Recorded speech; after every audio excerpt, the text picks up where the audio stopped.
ここは都内にある風変わりな喫茶店、格ゲー喫茶ハメジュン。今週も屋根裏部屋からお届け。2021年が始まって早2週間ということで、格ゲー喫茶ハメジュンで今年やっていきたいことって何でしょう？私はやっぱり大会、できることなら大会をやってみたいですね。ハメジュンカップね、大々的にやりたいよね。やってみたいです。いや本当イベントをやりたいですよね。何がしか参加型のもの。やってみたい。ジュンさんなんかありますか？俺はね、そろそろ番組の名前変えてもいいんじゃないかなと思ってて、格ゲー喫茶いつじゅんがいいなと思うんだよね。俺の方行ったんだよ。いやいや、バイト。そうか。じゃバイトからやり直します。そう、バイトからやり直してって言って、何それっていうね。いらっしゃい。いらっしゃいませ。あれ、ドラゴンボールファイターズで活躍中のお二人じゃないですか。よろしくお願いします。よろしくお願いします。よろしくお願いします。今夜は超ハイエンドアニメ表現でドラゴンボールの世界を体感できるドラゴンボールファイターズを大特集。1人目のお客様は3回目のご来店となる数の子選手。ハイセンスかつ攻撃的なスタイルでドラゴンボールファイターズをはじめさまざまな格闘ゲームで活躍するトッププレイヤーです。2人目のお客様は初めてのご来店となるバンババン選手。強気なプレイスタイルと器用さを持ち味にドラゴンボールファイターズをはじめ他の格闘ゲームでも活躍するマルチプレイヤーです。昨年10月から12月にかけて行われたドラゴンボールファイターズナショナルチャンピオンシップ。数の子選手、バンババン選手をはじめゴーイチ選手やフェンリッチ選手など8名のトップ選手が招待されて行われた公式大会。8名による総当たり戦を勝ち抜いた上位4名によるプレーオフ決勝大会で地域王者が決定します。予選3位でプレーオフに進出した数の子選手はバンババン選手、フェンリッチ選手を破り決勝戦でゴーイチ選手と対戦。フルセットにもつれ込む激闘の末、見事ゴーイチ選手を破り優勝しました。まずはその熱戦が繰り広げられた大会について伺っていきます。数の子選手優勝おめでとうございます。おめでとうございます。大会を振り返ってみていかがだったでしょうか、お二人。まず長かったですね。7週間予選があったんですけれども、なかなかこんなことなかったんで、とにかく疲れましたね。疲れた。はい、とにかく疲れました。予選も総当たりで全部5試合選手。そうですね、5試合選手で、だったんですよね。はい、普通の大会って例えば2本選手とか3本選手とかなんですけど、今回5本選手で総当たりっていう形なんで順当に強い人が勝ち上がるシステムだったんで、そこは自信あったんで精神的にはすごい楽でした。そうですね、やっぱ今までにない大会のルールだったんで、どういう風にやり込んでったら勝てるのかなっていうのがイメージしづらかったんですけど、期間も長いですね。そうですね、やってるうちにだんだんこうやってやり込んでったら勝てるなとか、チームの完成度がどんどん上がっていって、すごいなんかプレイヤーとして成長できる大会だったなっていうイメージです。久々のオフラインの大会、雰囲気どうでした？最高でしたね。やっぱ競い合ってるやつ同士の顔を見ながらゲームがプレイできるってこんなに気合入るんだなって思いましたね。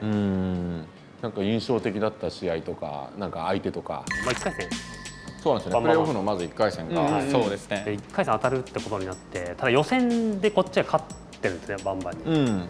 で勝ってる側の方が結構やっぱり次どういう手で来るのかなっていうのが読めなくて不安な気持ちではありましたね。その試合自体は楽しみでしたけど、実際すごい対策してくるんだろうなっていうのはイメージできてたんで。じゃあ準備かなりしてたってことですか？そうですね、数の子さんの動画を見て対策をして、対策自体はハマったんですよ。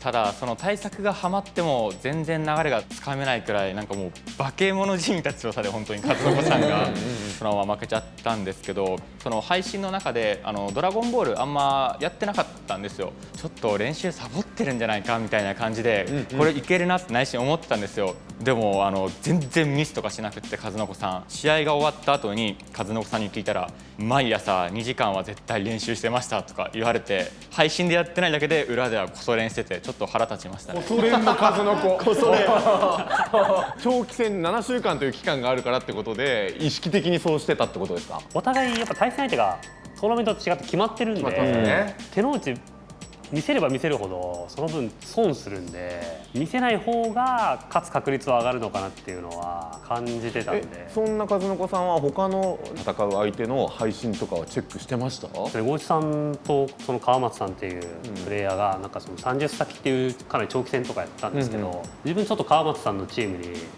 似てるんで、結構参考になるなと思ってその動画見たりとか。自分の急所は守りつつ相手の急所は下さってそして数の子選手には決勝での郷一選手との激闘を振り返っていただきます。多分絶対勝てないだろうなと思ってたんですよ、最初の方すごいセット数先に取られて、そうですよね、リーチとかもかけられちゃって4対2ぐらいまでそうですね、4対2来ましたね先に、向こうのガードが硬すぎてきっかけが全くつかめないっていう状態までいったんですけど、今までの大会に比べてでもすごく楽しめたというか。楽しめた、ピンチなのに？そうですね、ピンチだったんですけど、すごい格上のプレイヤーだと思ってたんで、チャレンジャー側の気持ちですごいゲームができたんで、まあ負けてもしょうがないし、この強い人たちと戦えてるのすごい楽しいなっていうのを途中で感じ始めて、最後まで諦めずにゲームできた要因なのかなと思いましたね。ドラゴンボールファイターズ9月のアップデートで、バトル部分も調整が入って、そして、プレイヤー主要キャラクターとかもねちょっと変動があったかなと思うんですけれども、僕のキャラクターは少し弱くなったくらいでそんなに変わってなかったんで、チームは変えずにそのままやり込み続けてきたキャラクターのままオンラインの大会とかには臨みました。それはやっぱ愛着があるからという。そうですね、やっぱり大会だと緊張して普段できてることができなくなったりしてしまうんですね。そういうのが長く使っているキャラクターだとやっぱりないから、ミスの少なさが大会の勝ちに直結するんで、そのまんまのキャラクターで、チャレンジしましたね。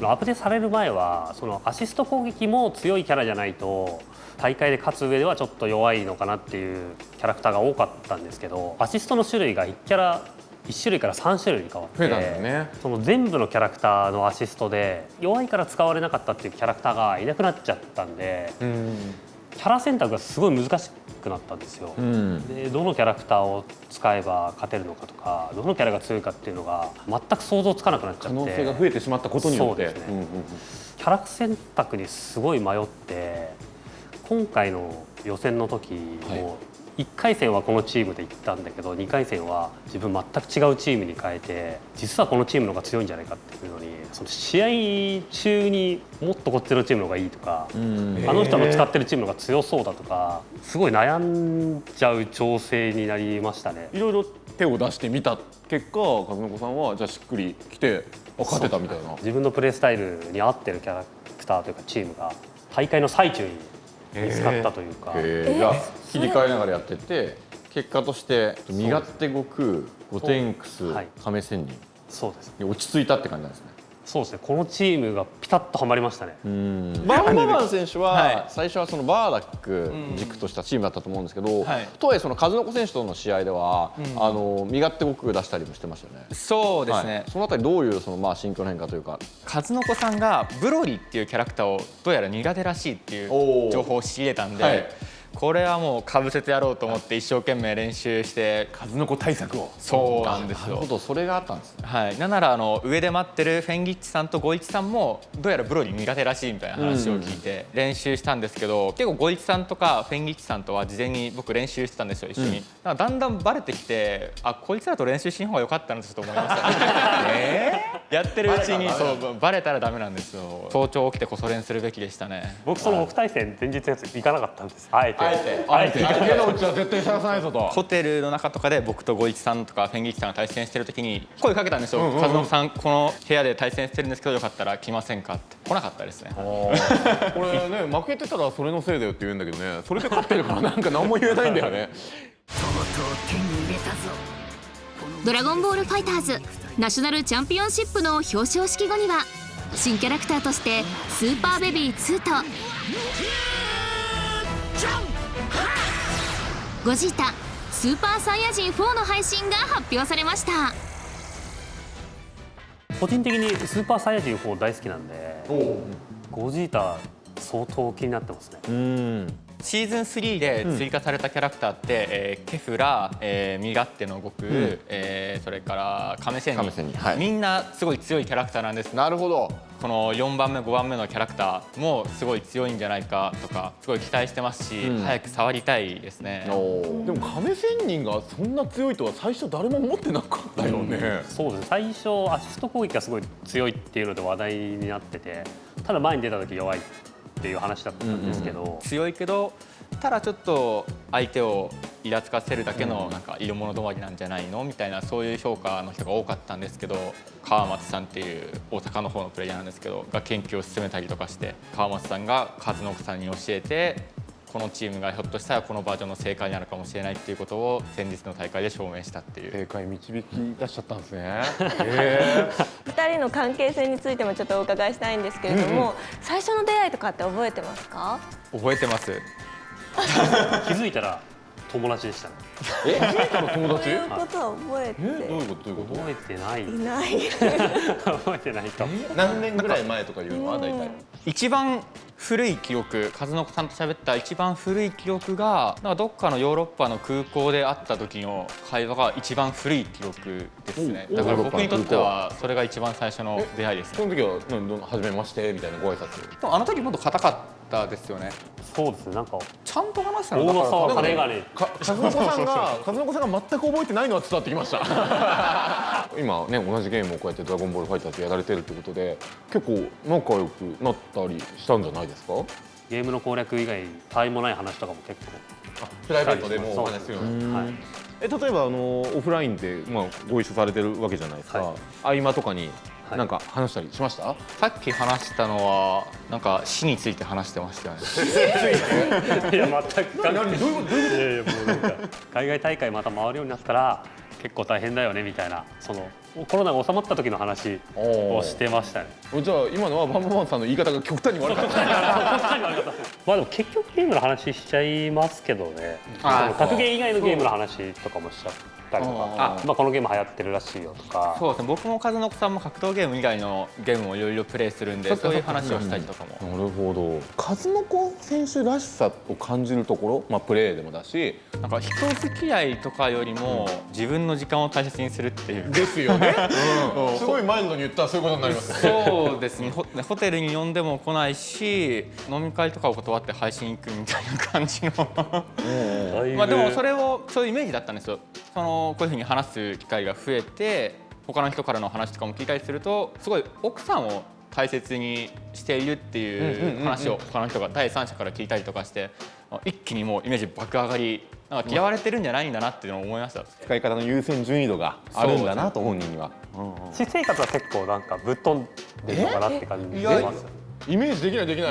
なんか俺勝手に学者さんみたいなイメージ持っちゃってるよ。もう本だらけの部屋に住んでるみたいな。海外で急になんかね歌い出したりとか。いやそれちょっと嘘よ。いや嘘じゃないです。歌い出したり。はい。スペインドラゴンボールでスペイン大会とか行った時。スペイン大会。はいありましたね。このアイスがすごい美味しくて、なんかもう震えながら食べたとか。本当はなんだっけ、なんかパンかなんかを買いたかったんですけど、僕英語喋れないんで、なんかはいそれでみたいな感じで話が進んでて、出てきたのが気温5度の中のなんかアイスみたいな感じで出てきて、ブレッドとアイスクリームの違いを分かるのさすがに。いやスペインって英語のメニューがなかったりする店とかあるんですよ。本当に何書いてるか分かんなくて、OK Thank you みたいな感じで、そんな感じ出されたのが。夜食べたアイスでなんかもう凍えながらアイスグーって食べて、っていう話をしてると思うんですけど、歌は多分バルビアって今こういう話しましたね。これ記憶違いが行われてるな。いや歌何歌ってたの？トゥトゥトゥトゥトゥ。一人で？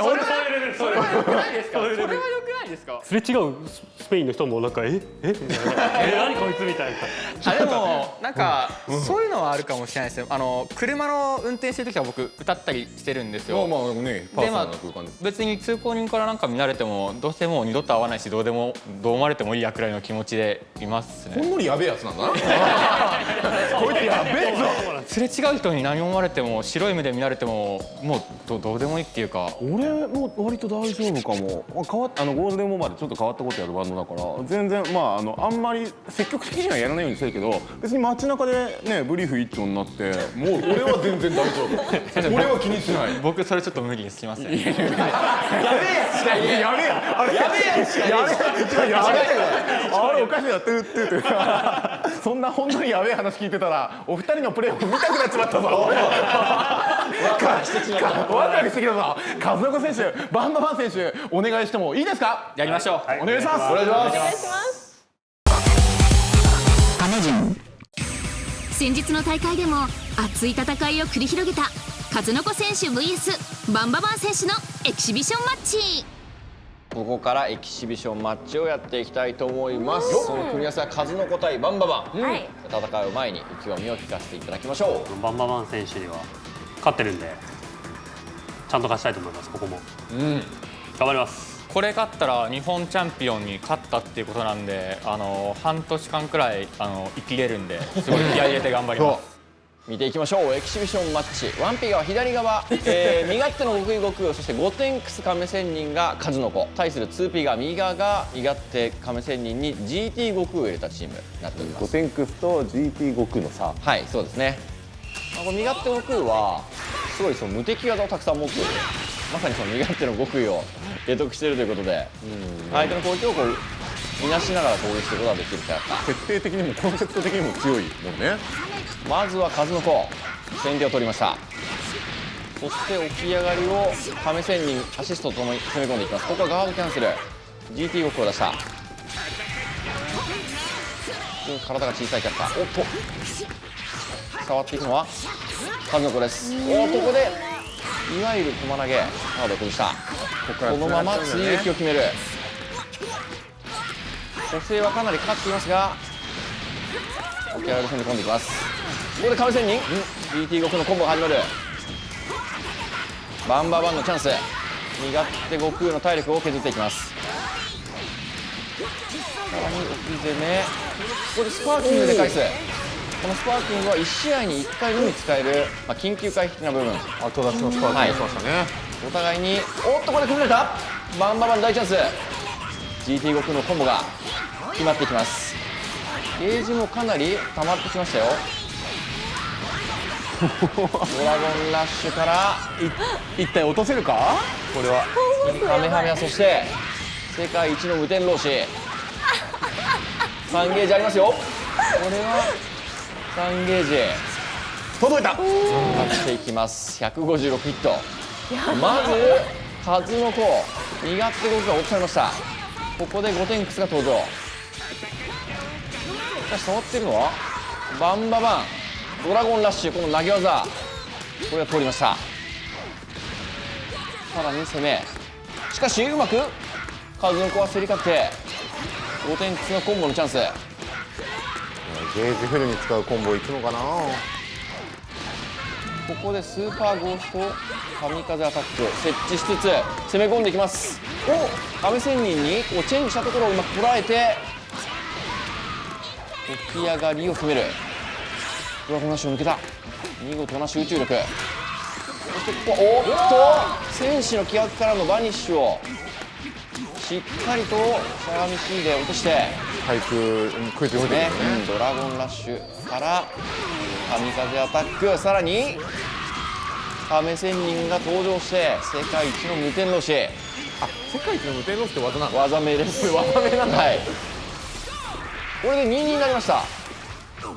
身勝手を出しているのはバンババン、そして亀仙人で戦っているのは数の子。おっとこれ選手の逆アーマーを使って落としたがコンボにはならず、敵技のセンスがいいって。そしてドラゴンラッシュ、バンババンが崩しました。ゲージはかなりあるぞ。だから3ゲージメテオ、これを決めて GT 悟空に代わっての置き攻め、かなりのダメージが出た。空中戦、なんだかんだ上がっている、体力的広田、に同じか。これは亀仙人落とせるか。届くか。2ゲージ、カメハメハからもう一つつないでいきます。これで数の子は残すところ5点クスのみ。1対2の構図ですね。バンババンは身勝手と DT 悟空がいる。これ1人になるとアシストが使えなくなりますからね。ただここでうまくドーナツ倒しきる。これで5分か。いやゲージ差はむしろ数の子有利か。さあどんな結末を迎えるでしょうか。ゴテンクス対 GT 悟空の差しの勝負になった。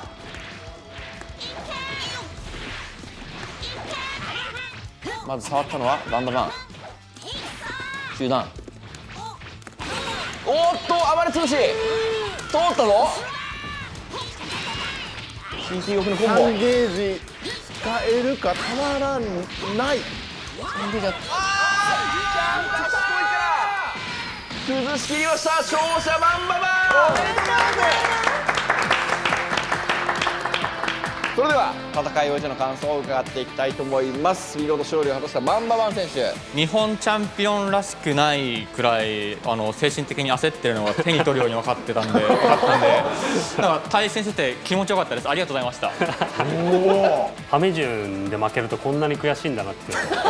そうよね、はいてっぺん取ってる人がね、そうですね、これハメ順でこそ勝ちたかったんですけど、次回でお願いします。一本選手で行われたエキシビションマッチは見事バンババン選手が勝利。その対戦をお二人に解説していただきましょう。3対3のゲームで、一番最初のキャラクターがいなくなるっていうのはすごい不利になることで、で僕が最初に和信さんの1人目のキャラクターを倒せたんで、それが勝敗に大きく関わってきたのかなって感じています。前半すごいドラゴンラッシュを僕が通されたので、最後の方もドラゴンラッシュどこかで決め手でやってくるのかなと思って暴れたんですけど、そこをしっかりドラゴンラッシュ使う振りだけして最終的に暴れ潰して倒してきたっていうのはすごい冷静だなと思います。最後の1対1の時にありましたね。バンババン選手が持ち前の素早い判断で勝の子選手に勝利。見応えのある素晴らしい試合でしたね。本日も閉店のお時間となりました。いつかちゃんいかがだったでしょうか。はい、もうお二人ともすごいトークも楽しかったんですけど、やっぱり最後の戦い終わった瞬間もう目がカピカピになるくらい集中して楽しめる試合を見せていただいて本当にありがとうございました。楽しかったです。やっぱ数の子さんって優勝者だし別に何も悪いことしてないんですけど、なんかさっきの試合でバンババンさんが勝った時に悪は滅びたって思っちゃったんですよね。なんかしてないけど、だからそれだけが謎なんですよね。だからいいもの見たなと思いました。はい。そんな和信選手はいかがだったでしょうか。前回のドラゴンボールファイターズ会でもハメ順出させてもらったんですけど、その時も負けちゃったんで、そろそろちょっと勝てるやつを呼んでほしいなと。発想がおかしいよ。もっと頑張りますとかじゃなくて勝てるやつ。次回こそ、初勝利を狙いに行きたいと思います。また来てくださいね。また来てください。ありがとうございます。トークもすごい面白かったんですけど、やっぱり最後の勝負が、ナショナルチャンピオンシップ負けてしまってすごい悔しかったんですけど、その悔しさ全部吹っ飛びました。最高に嬉しいです。ありがとうございました。ありがとうございます。今夜の格ゲー喫茶ハメ順、お客様は、和信選手とバンババン選手でした。またのご来店をお待ちしております。ありがとうございました。ありがとうございました。次回ストリートファイター5チャンピオンエディション特集。灰谷選手、桃地選手がご来店。お楽しみに。